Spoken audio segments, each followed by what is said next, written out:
চাঁদটা সেদিন লাল ছিল, আকাশে ঘন মেঘ, বাতাসে কাঁচা রক্তের গন্ধ। দহনপুর গ্রামের মানুষ তখন ঘরে দরজা আটকে রেখেছে। রাত 10টার পর কেউ বেরোয় না এখানে, এমন ছিল নিয়ম। দহনপুর নামটা এসেছে আগুন থেকে। একসময় এই গ্রামটাই ছিল রাজা নৃপেন্দ্রনাথ নারায়ণের রাজ্যের খনি এলাকা, কয়লার খনি। এক রাতে খনির গভীর থেকে আগুন উঠে পুরো গ্রাম জ্বলে যায়। সেই আগুন 7 দিন ধরে নেভেনি। তারপর থেকে বলা হয় দহনপুরে আগুনের অভিশাপ লেগে আছে। আরিফ শহর থেকে এসেছে। সে একজন সাংবাদিক। নতুন চ্যানেলের জন্য বাংলা হারানো গ্রাম নিয়ে একটি ডকুমেন্টারি করেছে। দহনপুরের কাহিনী শুনে তার আগ্রহ চরম পৌঁছায়। গ্রামের প্রবেশমুখে এক বুড়ো লোক দাঁড়িয়েছিল, কাঁধে লণ্ঠন, চোখে আতঙ্ক।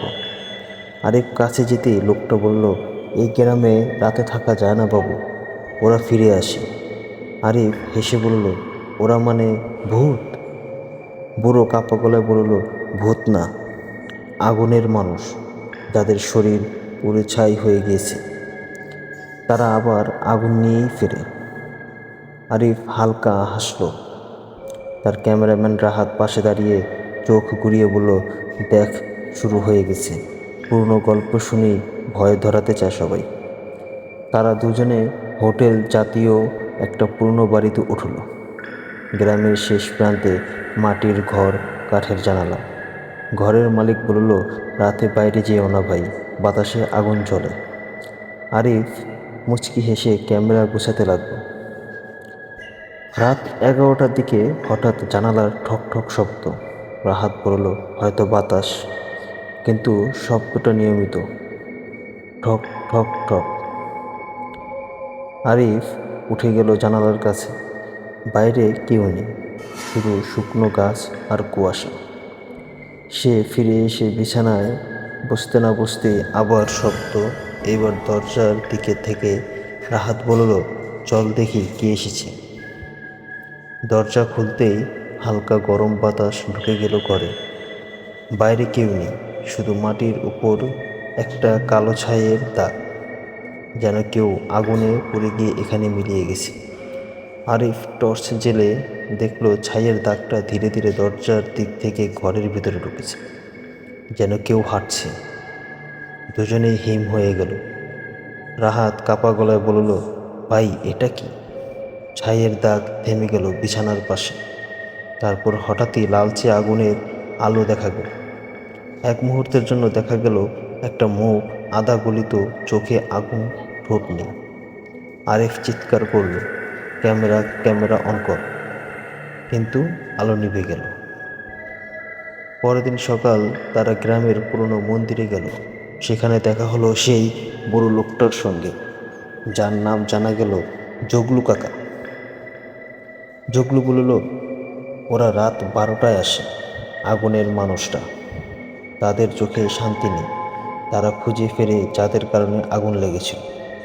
আরিফ জানতে চাইলে, কেউ কি জানে কিভাবে আগুনটা লেগেছিল? জগলু নিচু গলায় বলল, রাজা নিজে পড়েছিল, ওর স্ত্রীকে জীবন্ত আগুনে ফেলা হয়েছিল তন্ত্র সাধনার জন্য। সেদিন থেকেই দহনপুরে আগুনের ছায়া নেমে আসে। রাতে যারা আগুন দেখে তারা আর সকালে ওঠে না। আরিফ হেসে বলল, গল্পটা ভালোই, কিন্তু আমি প্রমাণ চাই, রাতে আবার বের হব।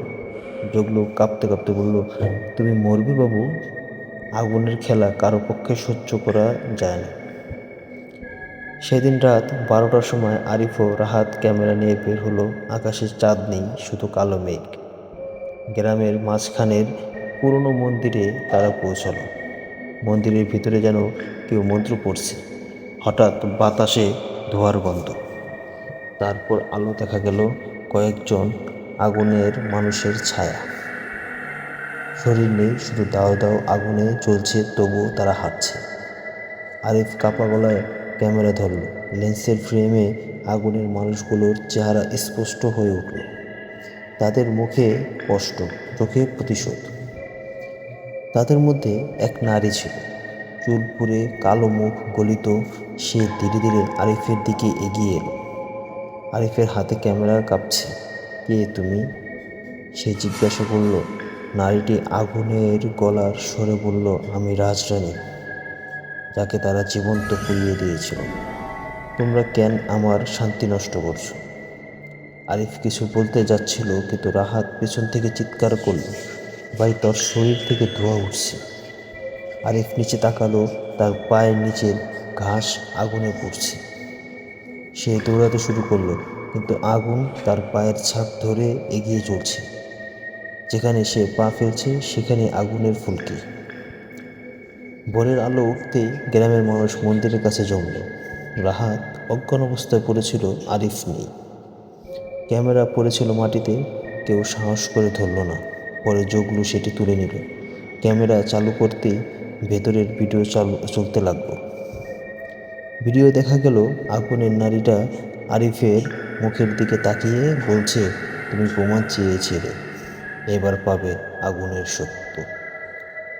তারপর পুরো ফ্রেম লাল আগুনে ভরে গেল। চিৎকার, ধোয়া, তারপর নিস্তব্ধতা। ভিডিও বন্ধ হয়ে যায়। জগলু ক্যামেরা হাতে নিয়ে বলল, আরিফ এখন দহনপুরের মানুষ, সে আর ফিরবে না। সেদিন রাত থেকে গ্রামে একটা নতুন গুজব ছড়ায়। নতুন এক আগুনের মানুষ দেখা গেছে, হাতে ক্যামেরা নিয়ে হাঁটে সে। 2 সপ্তাহ পর শহরের সংবাদ চ্যানেলে একটি রহস্যময় পার্সেল আসে। ভেতরে ছিল একটি মেমোরি কার্ড এবং একটি পুড়ে যাওয়া হাতঘড়ি। ঘড়িটা আরিফের ছিল।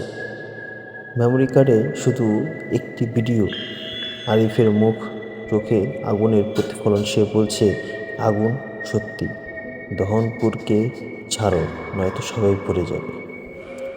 তারপর ভিডিও ঝাপসা হয়ে যায়। চ্যানেল কর্তৃপক্ষ পুলিশে দেয়া বিষয়টা, কিন্তু পুলিশ যখন তদন্তে যায় তখন দেখে দহনপুর গ্রামটাই আর নেই। পুরো এলাকা জ্বলে ছাই হয়ে গেছে, শুধু ধোঁয়ার স্তূপ আর আগুনের আলোর প্রতিফলন। কেউ জানে না কিভাবে আগুন লাগলো। কেউ বলে বিদ্যুৎ থেকে, কেউ বলে বজ্রপাত, কিন্তু জগলু কাকা, শেষ জীবিত মানুষটি, শুধু বলেছিল, রাত 12টায় আগুনের রানী তার স্বামীকে ফিরে পেয়েছে। এখন দহনপুরে কেউ বাঁচে নেই। বছর কয়েক পর নতুন সাংবাদিক দল ওই জায়গায় যায়। তারা ড্রোনে দেখে ছাইয়ের মধ্যে একটা লোহার ক্যামেরা পড়ে আছে, এখনও গরম। ক্যামেরার লেন্সে এক মুহূর্তের জন্য দেখা যায় এক মুখ, আরিফের আধা পুড়ে যাওয়া চোখে আগুন। ড্রোনের স্ক্রিন হঠাৎ কালো হয়ে যায়। তারপর শুধু একটাই শব্দ শোনা যায়, ঠক ঠক ঠক, যেন কেউ দরজায় কড়া নাড়ছে, সেই 15 রাতের মতো। দহনপুরের গল্প কেউ আর বলে না এখন, কারণ যারা বলে, আমি শান্তি চেয়েছিলাম।